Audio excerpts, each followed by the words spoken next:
अस्सलामुअलैकुम वरहमतुल्लाहि वबरकातुहू। सबसे पहले आप सबका तहे दिल से शुक्रिया अदा करना चाहता हूँ। इस डेली वेजर कैजुअल लेबर तबका जो 61,000 आर्जी मुलाजमिन मुख्तलिफ महकमों में इस वक्त काम कर रहे हैं, बड़ी जान फिशानी से अपनी खदमात अंजाम दे रहे हैं, सरकार की और यहाँ की आवाम की खिदमत कर रहे हैं। हमको लगभग तकरीबन यहाँ की एडमिनिस्ट्रेशन, यहाँ के सियासतदान, यहाँ की सरकार, यहाँ के सब भूल गए हैं। सिर्फ एक वाहिद ज़रिया है हमारा, वो यहाँ का प्रिंट इलेक्ट्रॉनिक मीडिया है, जिन्होंने हमेशा हमारी बात यहाँ के अरबाब इक़्तिदार तक, यहाँ के आवाम तक पहुँचाई है और हमारी वकालत की है। उसके लिए आपका तहे दिल से एक बार शुक्रिया अदा करना चाहता हूँ, अपनी तंजीम की तरफ से, अपने मुलाजमीन की तरफ से। बहरहाल आज की जो प्रेस कॉन्फ्रेंस है, आप सबको मालूम होना चाहिए कि कल जो बजट तकरीर पेश की गई वज़ीर आला साहब की तरफ से, उस हवाले से मैं आपकी खिदमत में कुछ गुजारिशात करना चाहूँगा। 26 दिसंबर 2024 को हम वज़ीर आला साहब से उनकी रिहाइश गाह पर मिले थे एम्प्लॉय जॉइंट एक्शन कमेटी की क़यादत में। तो हमने उनके सामने जो हमारे यहाँ पे बर्निंग इशूज़ है, डेली वेजर्स कैजुअल लेबर्स की रेगुलराइजेशन का और मिनिमम वेज एक्ट का, implementation of minimum wage act, Ladakh में या बाकी दिल्ली की या बाकी यूटीज़ की अगर हम बात करेंगे, वहाँ पे मिनिमम वेज एक्ट इम्प्लीमेंट किया गया है, वहाँ पे रेगुलराइजेशन के हवाले से इक़दाम उठाए गए हैं। और इस सिलसिले में हम 26 दिसंबर 2024 को वज़ीर आला साहब से उनकी रिहाइश गाह पे मिले। हमने वजाहतन जो हालात ज़ार, जो सूरत हाल पैदा हो गई है डेली वेजर्स कैजुअल लेबर्स की, उससे वज़ीर आला साहब को आगाही दिलाई।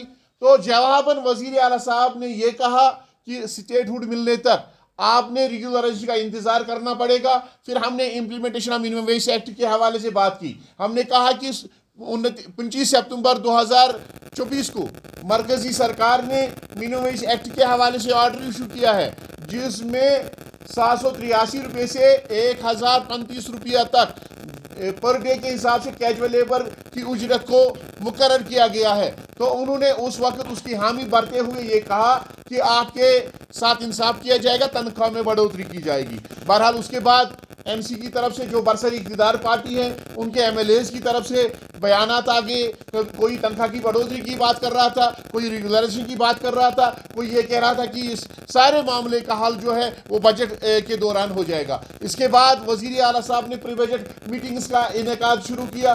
तमाम जो स्टेक होल्डर्स यहाँ पे हैं उनके साथ मीटिंग्स की गई, यहाँ के एमएलएज के साथ मीटिंग्स की गई और उनसे पूछा गया कि क्या मामला दरपेश है, कौन कौन से इशूज़ हैं जो आपके असेंबली सेगमेंट्स में है या कॉन्स्टिट्यूंसीज में है या यहाँ के ट्रांसपोर्टर जितने भी यहाँ पे स्टेक होल्डर्स हैं, उनसे पूछा गया।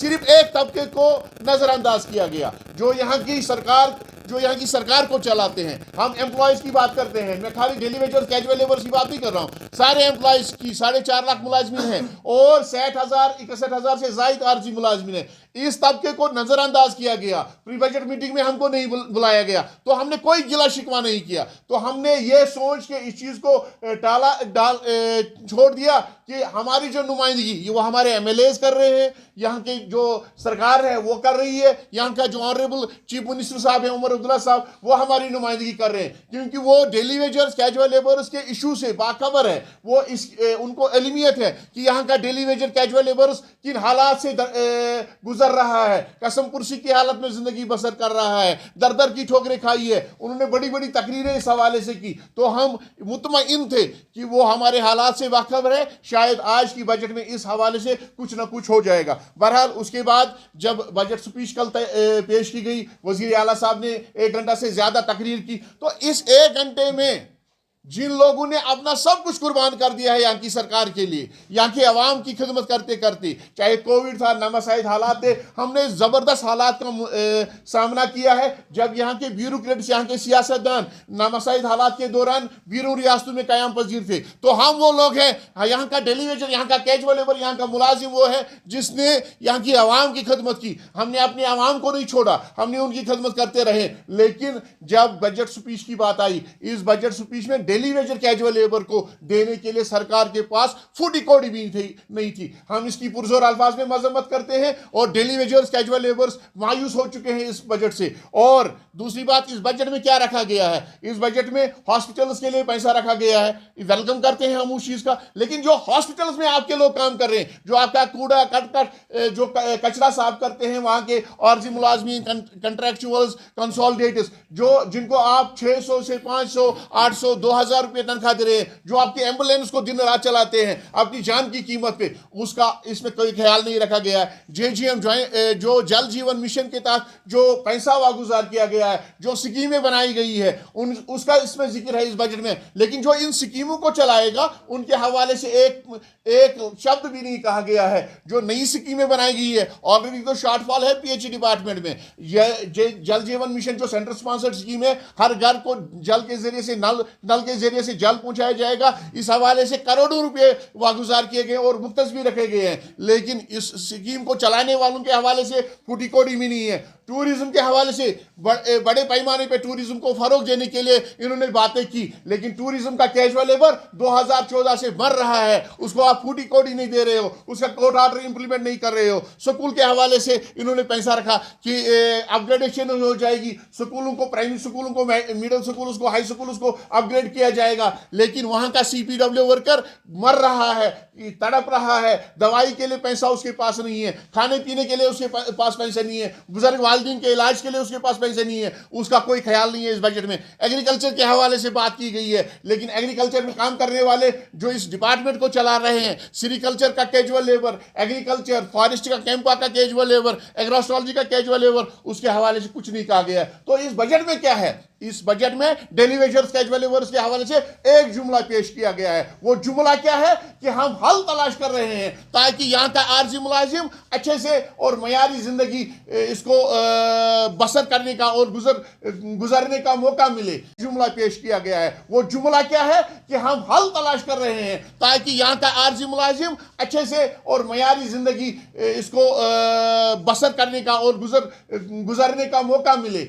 तो इसका मतलब यह है कि इसके अलावा सरकार के पास कुछ नहीं है। ये जो बातें इन्होंने कही है कि हम हल तलाश कर रहे हैं, ये हल तलाश ये 2014 में भी कर रहे थे, जब इन्होंने कैबिनेट सब कमेटी, अब्दुर्रहीम राहतर जो आज स्पीकर है, उस वक्त के ऑनरेबल फाइनेंस मिनिस्टर थे वो, तो उनकी सदारत में एक कमेटी बनाई गई। उस कमेटी ने रिपोर्ट भी सबमिट किया, बहरहाल उस पर सियासतकारी की गई उस वक्त, तो उस रिपोर्ट को कैबिनेट ने मंजूरी नहीं दी, उसको सियासत की नजर किया गया, तो उस वक्त भी हल तलाश किया गया। उस वक्त इसी वजीर आला साहब ने, जब एनसी और कांग्रेसी हुकूमत थी, तो उस वक्त इसी वजीर आला साहब ने यह कहा, मैं उस मीटिंग में खुद शामिल था जो ज्वाइंट कंसल्टेटिव कमेटी और सरकार के दरमियान हो रही थी, और उसमें वजीर आला साहब ने यह कहा कि हमें 1 महीने का टाइम दे दीजिएगा, 1 महीने में हम ये सारे जो डेली वेजर्स कैजुअल लेबर्स है एक रोड मैप तैयार करेंगे, इनको रेगुलराइज करेंगे। 10 साल गुजर गए, लेकिन 10 साल गुजरने के बाद अभी आपके पास हल नहीं है, अभी भी आप ये कह रहे हैं कि हम हल तलाश कर रहे हैं। और दूसरी बात, जो आपने इलेक्शन मैनिफेस्टो कमेटी को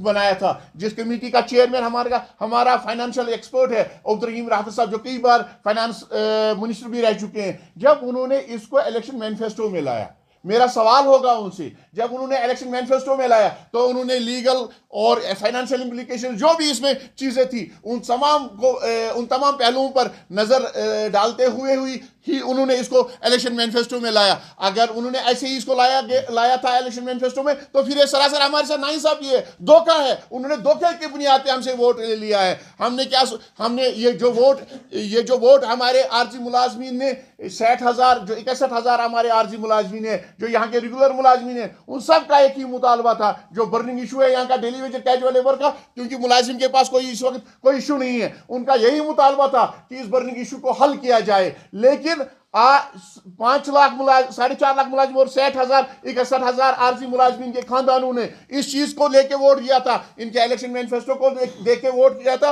और हमने ये देख के वोट किया था, ये शेर कश्मीर शेख मोहम्मद अब्दुल्ला, जिसने बेगार के खिलाफ लड़ाई लड़ी थी, जिसका नाम शेर कश्मीर इसलिए पड़ा था कि उसने जम्मू कश्मीर से बेगार का नाम दफा किया था, खारिज किया था और उसको दूर किया था। हमने सोचा ये उसका पोता है, शायद जो सरकारी महकमों में हमसे बेगार लिया जाता है डेली वेजर और कैजुअल लेबर के नाम पे, उस बेगार से हमको ये निजात दिलाएगा। लेकिन हमको क्या पता था कि हमारे साथ ही धोखा होगा, हमसे वोट लिया जाएगा, हमारे 61,000 खानदानों के साथ जो 5 लाख लोग वाबस्ता है उनसे वोट लिया जाएगा, सरकार बनाई जाएगी, फिर यू टर्न किया जाएगा। हमें यकीन था ये हमारी अपनी सरकार है, हमारा अपना बजट है और अपने बजट में शायद हमारे तमाम मुतालबात पूरे किए जाएंगे। जैसे कि अगर आप लद्दाख की बात करेंगे, लद्दाख में एक आरजी मुलाजिम, वो अभी वहां पे सरकार नहीं बनी है, वहां पे एलजी एडमिनिस्ट्रेशन अभी सरकार चला रही है, वहां पे एक मुलाजिम को 12,000 से, वो जम्मू कश्मीर का कल तक हिस्सा था, वहां पे एक मुलाजिम को 12,000 से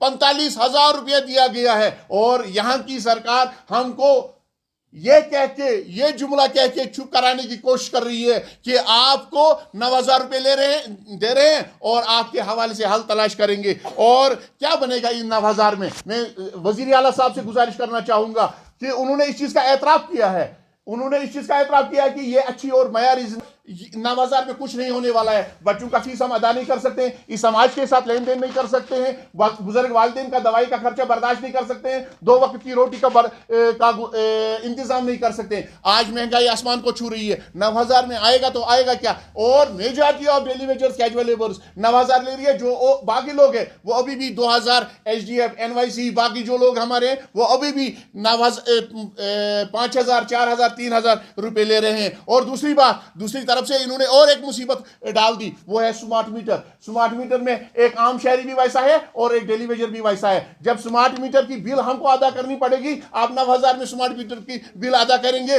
बिजली का फीस अदा करेंगे, तो फिर वहां पे क्या बचेगा? फिर हम अपने बच्चों को, अपने अयाल को क्या देंगे, उनका पेट कैसे पालेंगे? बहरहाल ये तजलील जो कल बजट स्पीच में डेली वेजर्स कैजुअल लेबर्स के हवाले से जुमला पेश किया गया, ये तजलील है। ये तजलील खाली डेली वेजर्स कैजुअल लेबर्स की नहीं है, ये तजलील उन तमाम MLAs का है जिन्होंने इलेक्शन कैंपेन के दौरान, जिन्होंने इलेक्शन मुहिम चलाने के दौरान, इलेक्शन रैलीज के दौरान, अपनी मीटिंग्स के दौरान बड़े बड़े तकरीरें की थी कि आपके साथ इंसाफ किया जाएगा, आपकी रेगुलराइजेशन की जाएगी, जिन्होंने असेंबली में इस हवाले से सवाल किए थे, चाहे वो हिजब इख्तियार के हैं, हिजब इख्तिलाफ के हैं। हम किसी पार्टी को सपोर्ट नहीं करते, उन्होंने इस हवाले से ऐलानात किए थे। बहरहाल ये उनकी भी तस्दील है, ये उन लोगों की तस्दील है जो नेशनल कॉन्फ्रेंस के ब्लॉक सदर से, डिस्ट्रिक्ट प्रेसिडेंट से, हल्का प्रेसिडेंट से, जिन्होंने घर घर जाके ये मुहिम चलाई, daily Vaser casual labour vote डालेगा तो उसको रेगुलराइजेशन मिलेगी। आज मैं समझता हूं ये पूरे नेशनल कॉन्फ्रेंस के उन वर्कर्स की तस्दील है, उनको क्या जवाब देंगे और हमको क्या जवाब देंगे? बहरहाल हमारा जो मुतालबा होगा वो यहाँ के MLA से होगा। हम उनसे गुजारिश करना चाहते हैं कि आपने इलेक्शन मैनिफेस्टो के दौरान, आपने इलेक्शन रैलीज और कैंपेन्स के दौरान डेली वेजर के हवाले से बात की है। हाउस चल रहा है, आपकी इखलाकी और मनसबी जिम्मेदारी का इम्तिहान है, आप अपनी इखलाकी और मनसबी जिम्मेदारी पूरी करिएगा। आप सरकार से पूछिएगा कि डेली वेजर कैजुअल लेबर को आपने किसके रहम करम पे छोड़ा है। डेली वेजर कैजुअल लेबर जिसे 25 साल 20 साल दे दिए हैं, उसको आप 60 साल के बाद आज कहते हो आप घर जाओ। कौन से किस कानून के तहत आप हमको घर भेज रहे हो? आज खाली हाथ दर दर की ठोकरें खा रहा है डेली वेजर, किस कानून के तहत आप उसको कह रहे हो घर जाओ? हमारा उनसे गुजारिश होगी कि सरकार से जवाब लिया जाए, उमर साहब से जवाब लिया जाए कि जो वादे आपने किए थे इलेक्शन मैनिफेस्टो में, उस इलेक्शन मैनिफेस्टो के वादे को पूरा किया जाए। क्यों उसको इस बजट के दौरान पूरा करने की कोशिश नहीं की जा रही है? और इस सारी नाइंसाफी के खिलाफ, इस जुल्म के खिलाफ, इस जाति के खिलाफ और अपने मुतालबात के हक में और यहाँ की सरकार को वो वादा और वो इलेक्शन मैनिफेस्टो याद दिलाने के लिए हमारी जो Jammu Kashmir casual daily wagers forum में हमने फैसला कर लिया है 10 मार्च 2025 सोमवार को चीफ मिनिस्टर्स रेजिडेंस का घेराव होगा। और ये घेराव नहीं होगा, उस दिन मुलाजमीन का सैलाब होगा जो उनकी कोच की तरफ, उनकी रेजिडेंस की तरफ कोच करेगा और उनको अपना वादा याद दिलाएगा। साथ में ही मैं अपने तमाम जो हमारे मुलाजमीन हैं उनसे गुजारिश करना चाहूँगा, घर बैठ के आपको कोई प्लेट में हल पेश नहीं करेगा, कोई आपके सामने आपकी रेगुलराइजेशन और मिनिमम वेज एक्ट नहीं लाएगा। इसके लिए आप मेहरबानी करके 10 मार्च 2025 को घर से बाहर निकलिएगा। इस जुल्म और बर्बरियत के खिलाफ, इस जाति और नाइंसाफी के खिलाफ और अपने मुतालबात के हक में एहतजाज बुलंद करेगा, आवाज़ बुलंद करेगा। शुक्रिया। अस्सलाम वालेकुम।